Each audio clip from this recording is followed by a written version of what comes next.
الحمدللہ رب العالمین والعاقبۃ للمتقین الصلاۃ والسلام علی سید الانبیاء والمرسلین وآلہ وصحبہ اجمعین۔ رب کائنات نے لارائب کتاب قرآن مجید فرقان حمید میں ارشاد فرمایا واقیموا الصلاۃ وآتوا الزکاۃ وارکعوا مع الراکعین۔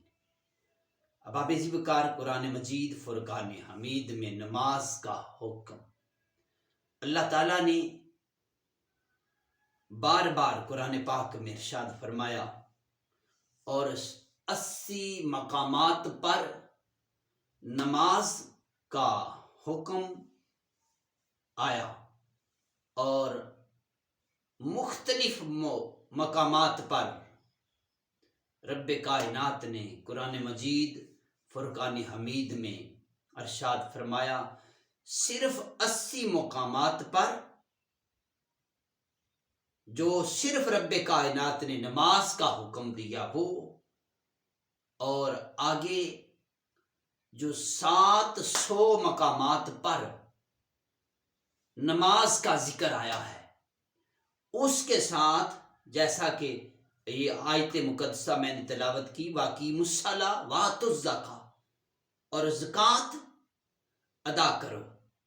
نماز قائم رکھو اور زکوٰۃ ادا کرو،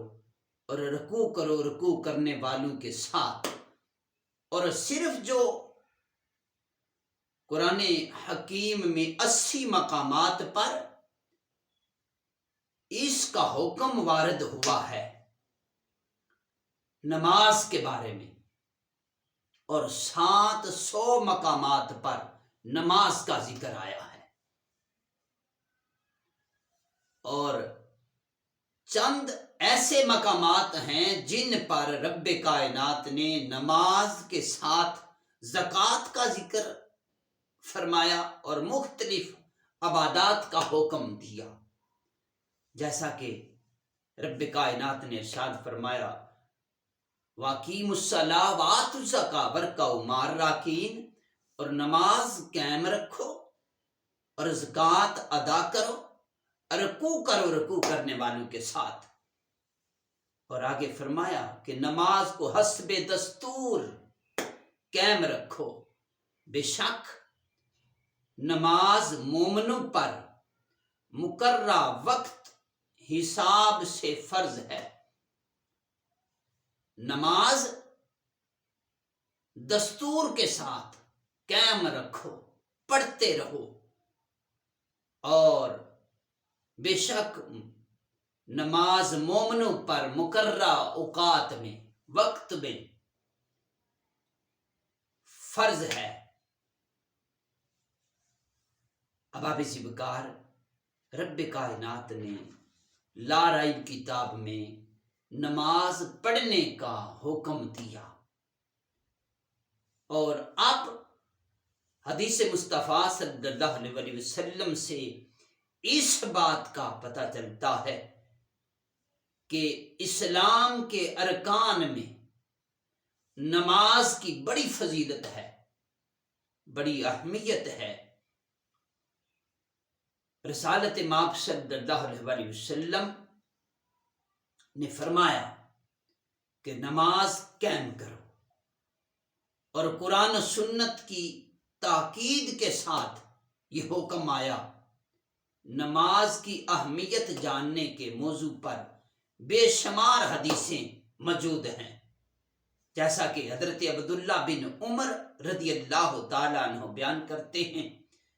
رسالت مآب صلی اللہ علیہ وسلم نے فرمایا اسلام کے بنیادی 5 رکن ہیں، 5 چیزیں ہیں۔ فرمایا اللہ تعالیٰ کی عبادت کرنا، اور اس کے سوا سب کی عبادت کا انکار کرنا۔ نمبر 1، پروردگار عالم خالق کائنات کی عبادت کرنا، رب کی عبادت کرنا، اس کے سوا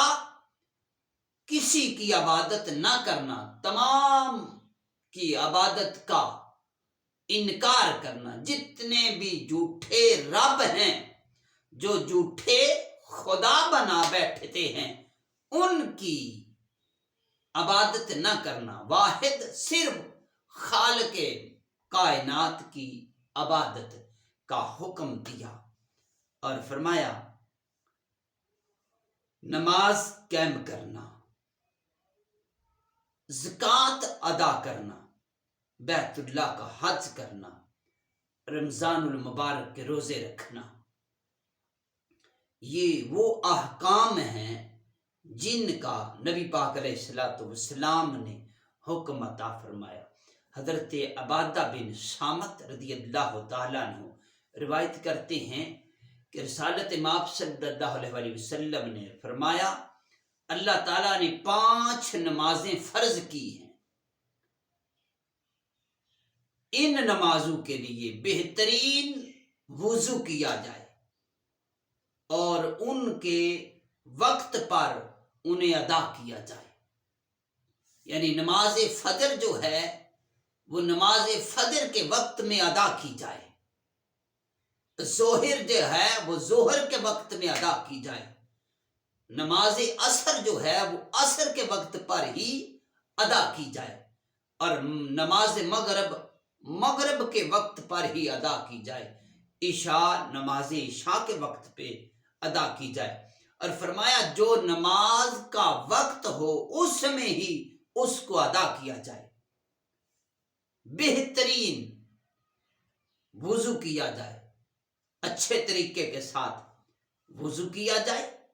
اور رکوع سجود بڑے خشوع انداز سے، بڑے محبت کے ساتھ، بڑی الفت کے ساتھ، پیار کے ساتھ رکوع سجود کیے جائیں۔ اللہ تعالیٰ اس کی بخشش کا عہد فرماتا ہے جو یہ کام خشوع کے ساتھ کرتا ہے، اور جس نے یہ سب کچھ نہ کیا اس کے لیے اللہ تعالیٰ کا کوئی ذمہ نہیں، چاہے اسے بخش دے چاہے اسے عذاب دے۔ احباب ذوالفقار، جو انسان اپنے خالق کے حضور جھک جاتا ہے، نماز صحیح طریقے کے ساتھ ادا کرتا ہے تو اللہ تعالیٰ اسے بخش دیتا ہے،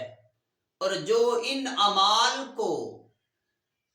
اچھے طریقے سے ادا نہ کرے پھر رب کائنات چاہے تو اسے معاف فرما دے، چاہے تو اسے عذاب دے۔ یہ اس پروردگار عالم کا حکم ہے، جیسے چاہے، جیسا اس کے ساتھ وہ عمل کرے۔ احباب ذوالفقار، پروردگار عالم کی بارگاہ میں دعا کرتے ہیں کہ ہمیں بھی اس کے حضور جھکنا چاہیے، 5 وقت اس نماز کو ادا کرنا چاہیے جو رب کائنات نے فرض کی ہے، کم از کم ان کو اپنے اوقات میں ادا کرنا چاہیے۔ یہ حدیث مصطفیٰ صلی اللہ علیہ وسلم پیش کی۔ رب کائنات کی بارگاہ میں دعا کرتا ہوں خالق کائنات ہماری اس کاوش کو اپنی بارگاہ میں قبول فرمائے۔ جتنے میرے احباب دوست اس پیغام کو آگے شیئر کرتے ہیں، لائک کرتے ہیں، آقا علیہ الصلوۃ والسلام کی حدیث کو آگے پہنچاتے ہیں، ان کے لیے دعا ہے، پوری امت مسلمہ کے لیے دعا ہے۔ رب کائنات سب کو 5 وقت نماز کی توفیق عطا فرمائے، آقا مدنی تاجدار مدینہ سرکار مدینہ کی محبت عطا فرمائے۔ والسلام۔